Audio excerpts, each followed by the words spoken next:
Welcome back to Rotary Life Garage. In the last video, we were finally able to bring the engine out and dismantle it down to all of its components. In this video, we're going to go through a rigorous inspection process to understand why this engine failed. We're also going to show the detailed cleaning procedure for each of these components, because it's a critical part of inspection and understanding the reason behind the engine failure. It also is a critical step because when you reassemble the engine, any kind of debris that still is within the components can cause further failure of the engine again. And we want to definitely prevent that. The engine reassembly is intended to be an engine that can last for a long time. And I hope that this journey helps you as it has helped me. So one of the first components that came out after we dismantled the engine was the rotor housings that I was cleaning. And here you can see in this clip where I am actually cleaning these out because the intention was for me to reuse these completely. When I first took the engine apart with the oil and grime all over it, it's really hard to see any of the issues with the parts. And again, that's the reason why we're doing this deep dive inspection in the first place. So out of the two rotor housings, the one that was in the front had the damage. So to my dismay, I noticed that there was a little bit of a chrome flake, and I'm gonna give you a close-up right here so you can see it. And there it is. It was just this little chrome flake that's way past the Mazda spec inside of the housing where the seals run. And so this would not have been a good reusable rotor housing. And so I ended up just buying new one for that. There is no real way to save these once you have a chrome flake or you have an edge erosion. There is no real way to save these. And so I found that at the front of the engine, which is kind of interesting, isn't it? And then let me show you the rotor housing for the rear of the engine. So for the rear rotor really didn't have any damage at all. So if you look at the edges of this housing, it's completely fine. There's no chrome flaking. There's no excessive wear, just regular wear patterns. There's no cracks near the spark plug of the primary or the secondary, and no visible cracks or defects that I could see off. So I could have reused this, but since I was changing one, I just changed them in a pair. So the engine now has two brand new rotor housings. So we inspected the rotors themselves. The good news was, if you look at the rotor bearings, there isn't really any kind of copper showing. There's not any excess wear. It's not really worn on one side or the other, and that was really good news. And so this, I don't exactly remember which rotor bearing this was, whether the front or the back. Given we were changing everything, and these bearings are not that expensive, I decided to put brand new bearings. Eccentric shaft did have some signs of overheating because of oil starvation, I think. But it clearly, I was able to just wipe it off with little or no abrasion at all, and it cleaned out just fine. Now, I did find something interesting in the front bearing stack. And one of the things that you're supposed to check is the needle bearings. The needle bearings are still okay. The good news was the needle bearings have very minimal damage, but there is some damage to the needle bearing teeth. And it's really difficult to see, but you can see a little bit of a groove. There is just a little bit of a line going through all of the needle bearings, as you can see here. And that corresponded to the spacer, the plate that's in there. So you can clearly see there is scoring and damage. So this was just rough. It's not really, I mean, it doesn't catch my nail, but it does stop me. And so I think if we hadn't replaced this, it would chew through the other needle bearing. Now, I don't know if it's reversible, but there is a chamfer on it. You can see right there. And so this is another cheap part you can replace, but I saw this happening as well. And then this spacer plate it didn't have any damage on it at all. Um, and then here is the other plate where the needle bearing sits, and you can see there was some metal that's gone through here, and it also has some roughness to the surface, and it's taken some damage. So we did end up changing this plate as well. So honestly, that's the damage we found. And then in addition to that, when we were dismantling the engine, you did see us talk about the side seal broken. So apart from that one side seal that we found broken in this engine, we didn't really find any other seals broken. All the apex seals, the corner seals, all of the side seals were in place. They definitely had a lot of wear. The apex seals had worn down to half of its size, and the side seals were worn as they always do on the edges here. So the length of this and the clearance of them from the corner seals was a lot greater than it should be in Mazda specifications. So you will have a lot of loss of compression because of that reason. And then in addition, let's take a look at the corner seals where the side seal kind of touches this. Now it looks worse than it is. Like I can't catch my nail in it at all. It just looks like it caused just an impression of the side seals into the corner seal. But again, these are wear components, and I ended up replacing them completely. These are stationary gear bearings for the front and the back. This one's for the front, and you can clearly see an excess wear pattern at this edge in the front of this bearing. You can see the copper showing, but it's only showing in the front part. And then the rest of the bearing is fine, which is totally weird. So I wasn't sure what was going on. How did this develop a one-sided sort of damage there? But I think I found the clue later on. There's a video clip I'll show you of this engine running now that it's assembled, and it does have a wobble at the eccentric shaft pulley. Now, I am currently concerned because that wobble's still there, and I actually don't know how to get this engine wobble taken care of. Here's the other, the rear stationary. So this one does show some wear, and it's kind of towards where the oiling groove is, and you can see that there is some bearing over here. Now, for the stationary gears, the stationary bearings are different for high power application and low power application. In this particular case, I was working with an automatic transmission 4-port, which has the low power application. If you're working on a 6-port manual transmission, you would have a high power application. The bearings in the back are different. There are multiple oiling holes for the high power application that go along the groove. Be careful and choose the right kind of bearing for your application. There is a video by Mr. Atkins that talks in detail about the differences between the two different bearings.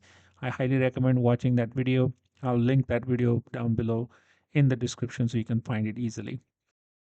Now we switch gears to parts cleaning, and we start with the rotor themselves. You can see that I'm using a broken side seal that I've converted into a tool that's allowing me to go through the groove and get all of that carbon up. I was using the PD Blaster penetrant to kind of break off the carbon, and it seemed to work really well. The sharp edge of the tool we created by grinding the side seal down.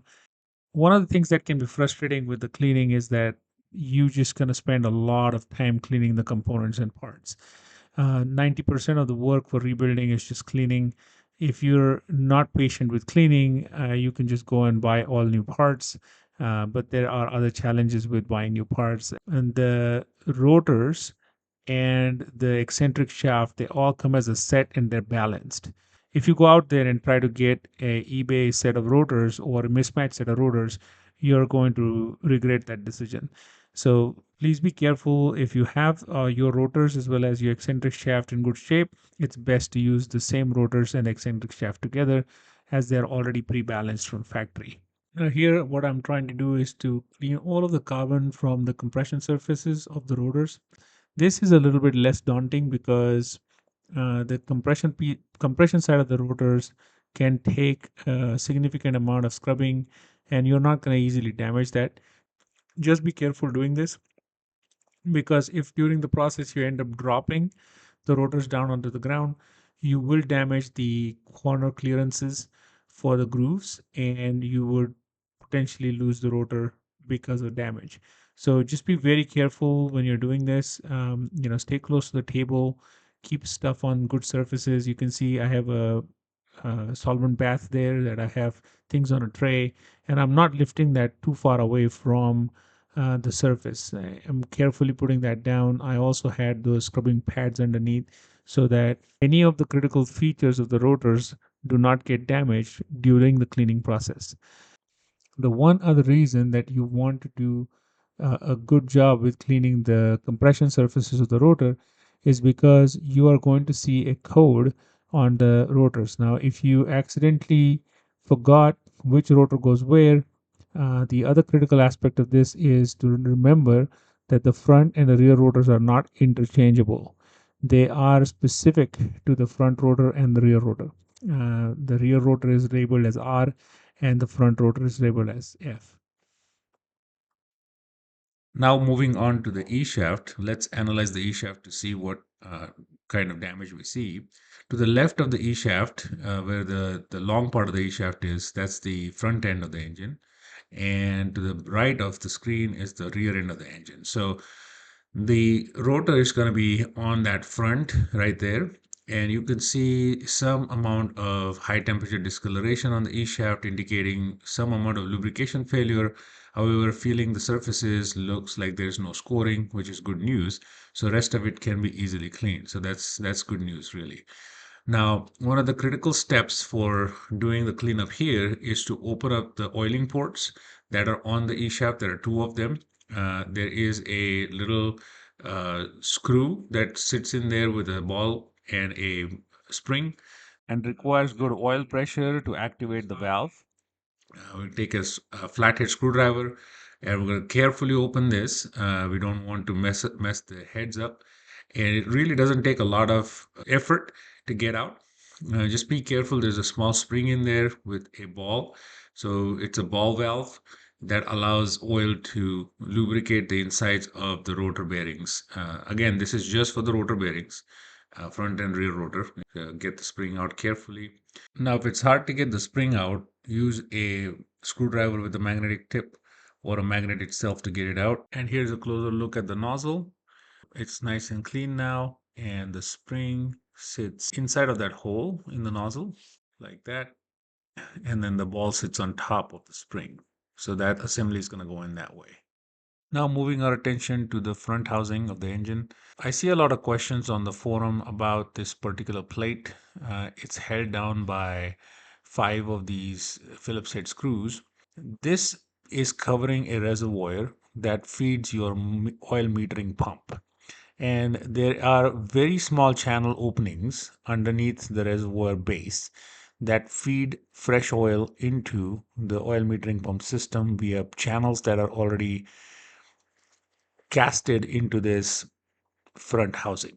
So when you clean this, you want to make sure that you have removed the drive shaft of the oil metering pump. And we'll look at that here in a minute, how to do that.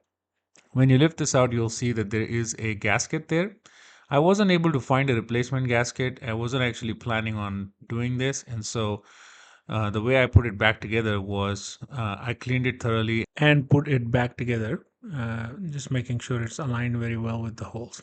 Now, when you clean the inside of this chamber, just make sure you're very thorough with the cleaning. There are these micro channels in there that are already built into the casting of the front housing.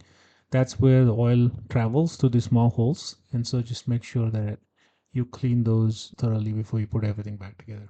Now we're taking out the oil pressure regulator from the front housing, and we'll take that out and clean the channel thoroughly and make sure there's no old residual oil in there. Now moving on to taking out the oil metering pump drive shaft. The drive gear is held together by these C clamps. So I took the first C clamp out using two big tools. You just have to spread it apart and get it. There are clamp remover tools you can use. I didn't have it at the time. And then drive gear just comes out. You just have to wiggle it out. Now there is a small pin in there that helps keep the drive from not rotating on the shaft. Basically, it's a straight pin that goes through a hole and connects to a little collar that they've made into the drive gear. So I'm going to take that out carefully, push that out, and it just pulls out easily. There it is. And then it kind of sits into that groove. Not actually the way I'm showing you now, but it goes sideways, like, horizontally across and sits in there. So that's what will help connect the gear to the drive shaft. Once you do that, then the next one is another C clamp on the back side of it. So we're going to take the tools and take off the back C clamp. Now be careful and keep those clips safely somewhere. Not that you can't buy them, I think they're available, but it's just perfectly made for that drive shaft. So just make sure you don't lose any of the parts when you're cleaning. Once you take that clip apart, the drive shaft just simply pull out from the other side. So we're going to get that drive shaft out and inspect it. So fortunately, there was no damage to the drive shaft. And I just was able to thoroughly clean that. And then in the reassembly video, we're going to see us put it back together. And I'm going to have the oil metering pump put back together as well. So speaking of oil metering pumps, I've not really come across many videos that go into the details of dismantling the oil metering pumps.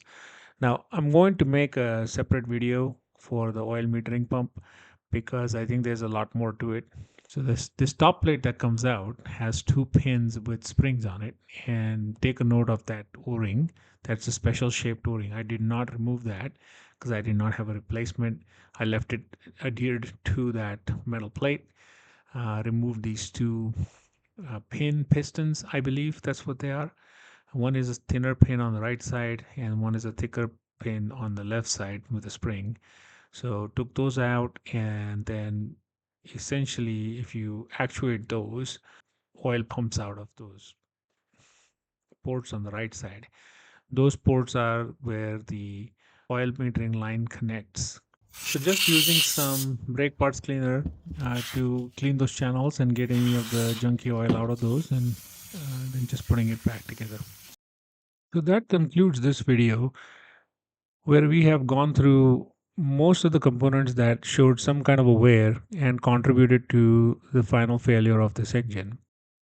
Now, if you have gone through the dismantling procedures and looked at the components yourself and found something unique in terms of the failure patterns, I encourage you to share that in the comments below. It really is helpful to the community as well as to myself to figure those out. I'm glad that you are here. I hope that this video was useful and helpful to you, and we'll catch you in the next one. See you soon.